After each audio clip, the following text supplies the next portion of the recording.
赤と青。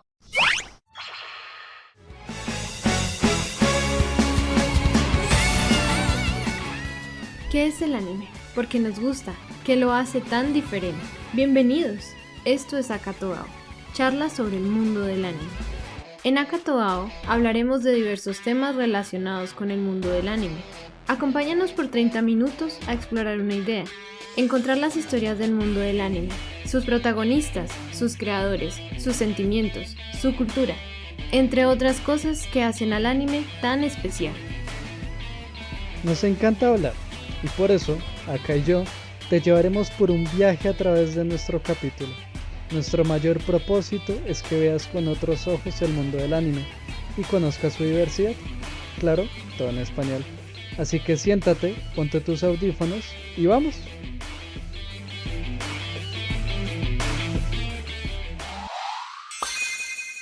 Akatoao.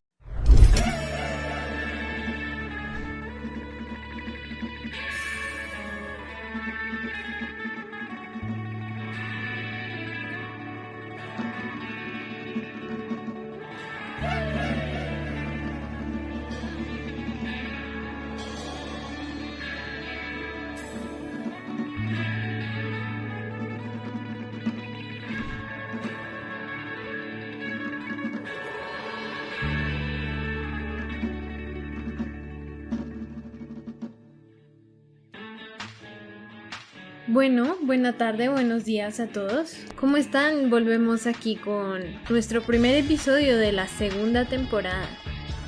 ¿Cómo estás, Ao? ¿Cómo te va? Hola Aka, ¿cómo te encuentras? Muy contento por empezar con esta segunda temporada. Entonces cuéntanos con qué vamos a abrir esta temporada de charlas en el mundo anime. Bueno, creo que el tema que vamos a tratar hoy es un tema que nos compete a todos, pues de una manera u otra estamos inmersos en lo que sería el tema que vamos a tratar. Y nuestro tema es las comunidades alrededor del mundo del anime. Comunidades, dígase aquellos grupos que están relacionados al anime de diversas maneras. Vamos a hablar de muchos de ellos, puede que algunos se nos escape, pero vamos a tratar los que han influenciado más el anime actualmente en Japón y claramente también aquí en Latinoamérica. Sí, exacto. Ahí también como para hacer una pequeña aclaración, como el tema de las culturas alrededor del anime es precisamente un tema cultural, entonces varía mucho alrededor del mundo. Entonces, por ejemplo, lo que es la cultura del anime en Japón es muy distinta a lo que ha sido la cultura del anime en Estados Unidos, Europa, o la cultura del anime acá en Latinoamérica. Nosotros nos vamos a enfocar mucho más en lo que es nuestra experiencia, la cultura del anime en Latinoamérica y pues cómo la hemos también vivido, cómo ha sido también esa experiencia y también pues lo que hemos podido encontrar, también lo que es la experiencia de la cultura del anime en Japón y pues cómo ellos mismos la ven. Entonces, para hablar un poco de lo que son las culturas y más específicamente las comunidades alrededor del anime, queremos que entiendan desde qué punto de vista lo estamos viendo nosotros, ya que pues como estaba mencionando ahorita, por pertenecer a una cultura en específico aquí en Latinoamérica, hemos visto y hemos tenido relación con ciertos grupos alrededor del anime. Entonces, para empezar eso un poco, me gustaría escuchar a tú cómo empezaste en el mundo del anime y con qué grupos te relacionaste mientras estabas en ese viaje hasta ahora. Bueno, haciendo también de nuevo la perspectiva, pues yo empecé con el mundo del anime. Eso empezó en el colegio. Entonces empecemos por ahí. La primera cultura con la que uno tuvo contacto era de gente que también disfrutaba del anime en el colegio, normalmente. Y pues uno que hacía en el colegio, comentar. Uno comentaba con los compañeros acerca de lo que podíamos ver en lo que pasaban en canales nacionales y en canales gringos como Cartoon Network que tenían franja de anime. Qué buenos días. Entonces empecemos ahí, con que primero nosotros arrancamos desde el anime directamente, no arrancamos desde manga, por ejemplo. Como yo creo que sí, cultura del manga yo creo que se empezó a desarrollar mucho después acá. Pero entonces sí, como es Sí, de acuerdo. ese acercamiento con lo que fueron, lo que transmitían en canales nacionales, pues fue muy importante. Yo creo que el más importante, y es una cosa que curiosamente no he mencionado en este podcast, ha sido de lo importante que fue ver todos los fines de semana cuentos de los hermanos Grimm. Sí, que aún lo siguen pasando, ¿no? En Colombia, en Caracol. Exacto. Y muy temprano. Y es que es sorprendente, precisamente porque nosotros nos acostumbramos a madrugar los fines de semana a ver cuentos de los hermanos Grimm. No, y eso es algo que aún no ocurre. Yo conozco varios niños que se levantan muy temprano para ver ese programa todavía. Increíble, ¿no? Sí. Sí, entonces pues digamos, ahí pues... Y digamos que en su tiempo yo no lo consideraba como anime, por ejemplo.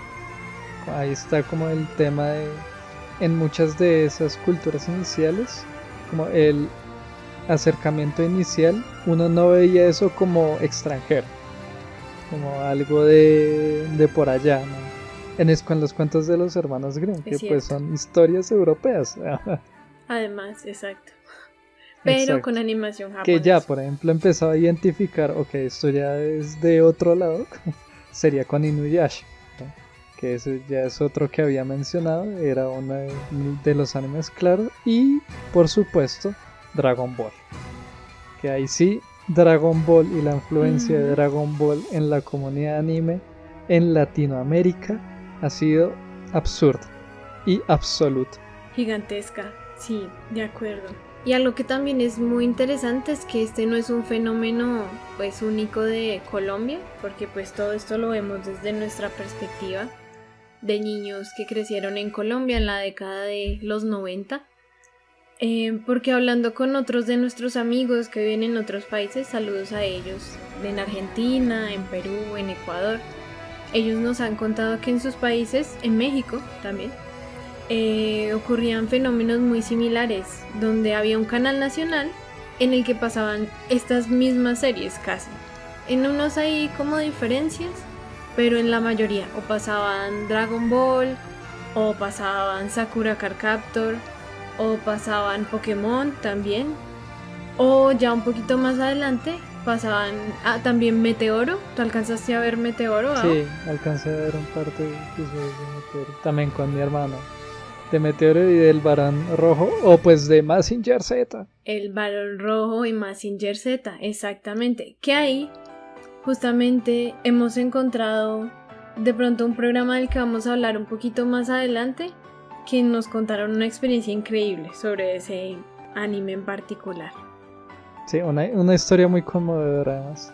Yo creo que igual el tema que trae esa historia nos puede dar para otro episodio, que sería súper interesante, que es del cómo un niño creció viendo Mazinger Z y a partir de esa pasión se convirtió en un programador de videojuegos, como haciendo su propia empresa y demás, y que además fue el primer programador de videojuegos en Venezuela. Que además tuvo consecuencias en el panorama social de su país, un juego que él creó, pues un juego basado en el anime de Mazinger Z. Que además con el mismo permiso del creador de Mazinger Z. Exactamente, o sea, fue algo loquísimo, pero bueno, ya más adelante mencionaremos pero no decimos más. Exactamente. Pero bueno, ¿qué más? Entonces, realmente en el colegio pasaba esto, que en ese momento nosotros además no había como gran acceso a las redes, dígase internet, era algo más bien limitado, por lo cual solo había acceso a los programas que se veían, ¿no? En televisión nacional. Y más educativo, el acceso a la red era como más educativo en ese. Sí, además era más educativo, no había casi contenido de entretenimiento, eso es verdad. Y pues muchos amigos se reunían a hablar en general de sus series que estaban viendo durante los descansos o luego en sus propias casas haciendo otras cosas hablando acerca de esto. Pero pues ya luego sucede que aparece el internet y específicamente aparece como un acceso mucho menos restringido y aparece la plataforma de videos YouTube que marcó un hito en la animación. ¿Nos quieres contar por qué, Ao? YouTube, digamos que fue famoso como por esa idea por la que la mayoría de cosas ahorita virtuales se terminan convirtiendo famosas, y es la facilidad de los usuarios de poder interactuar con esas plataformas. Como es un fenómeno que se ha dado actualmente muchísimo, como al punto que pues los gobiernos no saben cómo responder bien a eso, pero bueno, es otro tema. En el caso de YouTube, la idea de que las personas pudieran subir videos a la plataforma tranquilamente y pues que la gente la viera, pues era una idea muy emocionante. Y ahí es cuando empezaron a surgir los videos musicales anime o AMVs, por sus siglas en inglés, Animated Music Videos, que pues eso ya es... Eso también fue un boom. Como cuando empezaron a surgir los AMVs y los memes, un poco después, porque muchos de los AMVs terminaron siendo bases para muchos memes, precisamente porque juntaba a personas con esa pasión por el anime y ponía la música. Entonces nos encontramos con los más típicos, con los AMVs de Naruto y el soundtrack de Linkin Park, que eso ya es un meme, total. Sí, de acuerdo. Y también es porque el AMV era relativamente fácil de hacer y a uno no le ponían problema en hacerlo. Como bueno, el relativamente fácil es, yo nunca me puse a hacer esas vainas, pero tomaba mucho trabajo. Los que hacen AMV serios definitivamente pueden dar razón que eso requiere de su trabajo, pero pues el hecho de poder acercarse al anime de esa manera, de poder utilizar los personajes y modificarlo para que se convierta en un video musical, eso atrae más a la gente, eso acerca a las personas también. Y también de los temas de conversación terminaban siendo inicialmente AMVs. Sí, y además que pues este es un fenómeno que no solo se ve con los AMVs, creo que los AMVs son parte de, pero muchas de las comunidades en las cuales los fans pueden interactuar de alguna manera contribuyendo o haciendo parte del mundo del anime que les gusta, dígase en los cosplay, dígase en los doujinshis, que ya vamos a hablar de todos esos, en los blogs, donde ellos mismos pueden como modificar un poco el contenido o hacerse parte del contenido y crear su propia fantasía de cómo les gustaría que hubiese pasado algo, o si de pronto esta escena en particular estuviera acompañada de este pedazo de música o cosas así, hace que también los fans se acerquen cada vez más y se sientan como parte del mundo en el cual está ocurriendo la historia o donde están creciendo los personajes que estamos viendo. Por eso estas comunidades cada vez se hacen más y más grandes, porque permiten a todos los fans acercarse más al contenido propiamente. Exacto, y además de eso, ya como entró el internet, ya como empieza a entrar el internet en forma, entonces empiezan a haber maneras de acercarnos desde lugares muy lejanos, y ahí empiezan a ver los blogs de anime y los foros. Claramente uno sabe que la cultura del anime ha surgido, nacido y explotado a partir de foros de gente que habla de anime. Y es que no es solo de anime, y pues que además hablan de animes particulares, de temáticas dentro del anime, de personajes en el anime, de los romances en el anime, que ya vamos que a ver. Que de esos hay un montón. Sí, hay una infinidad. Y pues de personas que les gusta hablar claramente de su anime favorito. Entonces empiezan también a surgir en esos blogs, los blogs que son para hacer tanto fanart como fanfics, que curiosamente, y es algo que no sabía, eso aún se mantiene. Por ejemplo, tengo una prima que le gusta el anime y ella hace fanfics. ¿Tú nunca has hecho fanfics, Sao? ¿Nunca? No, yo nunca he hecho. ¿Tú sí has hecho fanfics? Creo que tú sí. Yo he hecho de todo, de todo lo que hemos mencionado. He hecho fanfics, AMV, todo lo que tú quieras. Sí, un poquito de todo. Entonces, por ejemplo, ¿a ti cómo te ha ido metiéndote directamente en eso? Porque yo solo lo he consumido, tú sí has hecho. Pues es muy interesante lo que pasa. Uno a veces encuentra como una historia que le gusta y dice, uy, bueno, una historia dentro del anime, el real, el canon, y dice como, ¿y si pasara esto? Y pues ahí solo tienes que buscar, es como una página donde de pronto está dedicada a fanfics de, no sé, algo de Naruto, que de esos hay muchísimos. Uy, ahorita de un anime que hay muchos es de Boku no Hero también. Muchísimos. Y tú simplemente comienzas a escribir tu historia. Si te gusta escribir y te gusta el anime, es una gran forma de desarrollar tu habilidad. Es una gran forma de hacerlo. Y también tiene mucha recepción. Uno simplemente sube su historia y personas van leyéndola y comentándola. Mucho apoyo también dependiendo de qué tan popular sea la historia. Es algo interesante, es algo muy interesante. Mi prima hace Kakegurui. ¿De Kakegurui? Wow, ok, vea pues. Sí. Yo ya hace muchos años no lo hago, pero sé que aún existen y yo alcancé a hacer de Naruto, varios, pero sí es algo que todavía sigue muy fuerte y que es curioso porque en Japón, de todas las formas que existen como para involucrarse más con el anime, esta y los doujinshis y los cosplays son las más fuertes, porque las otras requieren violar ciertos códigos de derechos de autor que en Japón no se pueden hacer. Y esto es algo muy importante también para discutir, y es que, por ejemplo, muchos de los blogs de los que veníamos hablando también son blogs dedicados a subir los episodios de los animes que salen semana a semana o de los juegos relacionados con estos animes. Y pues en muchos países de Latinoamérica no hay leyes tan fuertes, por lo cual descargar estos episodios y estos juegos no es tan severamente sancionado como si ocurre en Japón.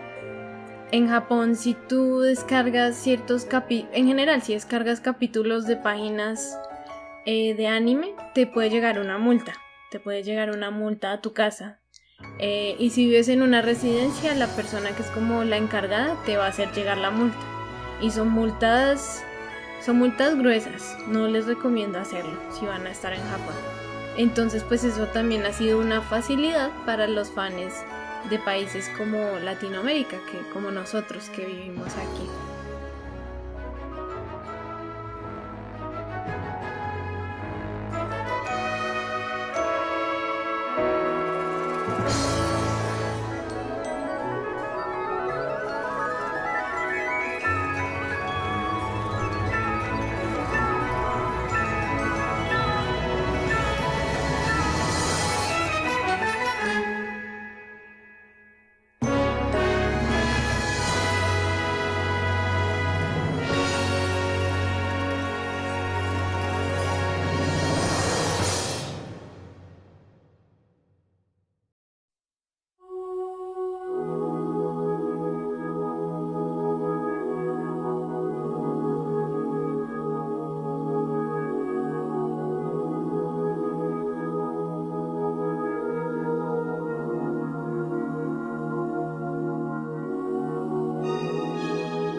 Pero pues claro, Japón ya tiene su ventaja, o pues no sé si llamarlo ventaja o no, pero ahí es donde está toda la merchandising. Claro, obviamente. Ya tienen todo ahí, está en la televisión, pueden conseguir un programa de streaming tipo Crunchyroll o Funimation y está todo ahí, muy, muy fácil, muy barato, muy sencillo de hacer, entonces pues No, y los DVDs y Blu-rays y todos los mangas. Y los DVDs y Blu-rays, que es curioso, porque los DVDs y Blu-rays no se compran tanto aquí, ¿no? En Latinoamérica, porque pues obviamente son costosos, hay que traerlos importados. Pero en Japón la gente compra muchísimo los DVDs y Blu-rays, o los alquila también. Eso es algo que pasa mucho. Y ahí, por ejemplo, es cuando empieza con toda esta cultura del anime. Es mucho más vieja que lo de los 90. Pero pues en Japón ocurrió ya lo que empiezan a ser los fenómenos de los otakus. Entonces, hacer una buena aclaración de qué es considerado un otaku. El otaku es considerado a la persona que es obsesiva frente a un tema. No necesariamente tiene que ser el anime. Que actualmente se está acomodando la palabra para que se refiera a los que les gusta mucho el anime es otra cosa, pero es como la evolución del término. Inicialmente, otaku puede ser como de cualquier cosa. El punto es que sea una obsesión. Las obsesiones pues son muy fáciles de ver en Japón porque como que los japoneses siempre mantienen un solo hobby, como que la gente sabe cuál es el hobby de las personas, entonces es como, oh, tú eres nadador, pues solo se la pasa como en el club de natación. Exactamente, se esfuerza mucho por ese hobby único en particular. Y los que les gusta el anime y manga pues son muy obsesionados con ese hobby, muy obsesionados. Entonces se caracterizan ahí ya las personas que consumen demasiado y que compran mucha mercancía y que están repletos de mangas, DVDs y demás, y pues comparten eso a partir de eso. Bueno, ya un poco pasando también a lo que ya surgió con la era del internet, ya evolucionando un poco más, pues aparecen también lo que son los youtubers, que por ejemplo para Ao y para mí han sido una gran influencia en justamente esto que hacemos actualmente, nuestro programa, que lo hacemos tan contentillos. ¿Qué son los youtubers? Pues como seguramente ustedes sabrán, simplemente por hacer la aclaración, son estas personas que se dedican a hacer contenido sobre un tema en particular, en este caso del anime, donde hacen videos que los suben a la plataforma de YouTube y pues pueden ser vistos por cualquier persona si no tiene restricción de edad. Porque han sido tan populares los youtubers, especialmente aquí quiero aclarar, fuera de Japón. Es curioso, pero los youtubers no son tan populares dentro de Japón. En general es algo, una cifra un poco loca, pero si hacemos una comparación con personas muy populares en Japón, youtubers populares en Japón, estas personas llegan a tener apenas 2 millones, 3 millones de seguidores, y eso ya es ser muy popular. Mientras que si lo vemos con youtubers de otras partes del mundo, especialmente esto surgió primero en Estados Unidos, luego en muchos países de Europa, específicamente en España, que tal vez son los que más consumimos nosotros, hasta que aparecieron los de ya Latinoamérica directamente, que ellos sí tienen muchísimos más seguidores, 10 millones, ya un número mucho más grande, que esto es una locura en Japón, eso no pasa. Exacto. En Japón ocurrió otro suceso un poquito más, en el que ya llegaremos un poco más adelante. Pero entonces sí, los youtubers yo creo que para nosotros han sido súper importantes. Yo creo que más que nada es porque es como ese primer acercamiento de las personalidades que empiezan a hablar del anime. Y pues que empiezan a hablar del anime como de manera un poco más amplia. Un poco lo que estamos haciendo nosotros. Como de poder hacer revisiones. Como por ejemplo a partir de youtubers yo empecé a aprender un poco más temas de la animación, temas de narración, un poco de música, un poco de la historia detrás de los animes también. Entonces sí, como que empiezan a surgir esos personajes que de alguna u otra manera no lo instruyen en el mundo del anime. Y pues en este caso también podcasters, entonces pues nosotros también hacemos parte de esa gran familia de comunidades que han surgido a partir Sí, del sí, anime. sí, pero que son más recientes, ¿no? Los podcasts sí son un poco más recientes en el mundo del anime. Y todavía más en Latinoamérica, porque en general no hay tantas personas, si lo comparamos con Estados Sí, no. Unidos, que escuchen No, podcasts. y también a comparación de Estados Unidos, acá también es difícil que la gente pueda hacerse una vida a partir de podcast. Con Estados Unidos, ellos sí se pueden hacer una vida. Acá no. Acá aún es muy, muy Sí, novedoso sí. Algún día, tipo de formato. tranquilo. Tal vez. Tal vez. Bueno, youtubers que quieras recomendar, Ao. Danos ahí dos recomendados que quieras hacer. Yo creo que mi obligado, aunque en este caso tendrían que saber un poco inglés, sería Beyond Ghibli. Gran canal. Ese canal que ha sido en parte la base de lo que nosotros estamos haciendo aquí. Y muchos de los temas que recoge son inspiración para lo que nosotros hacemos. Entonces a mí desde que salió Beyond Ghibli me ha encantado.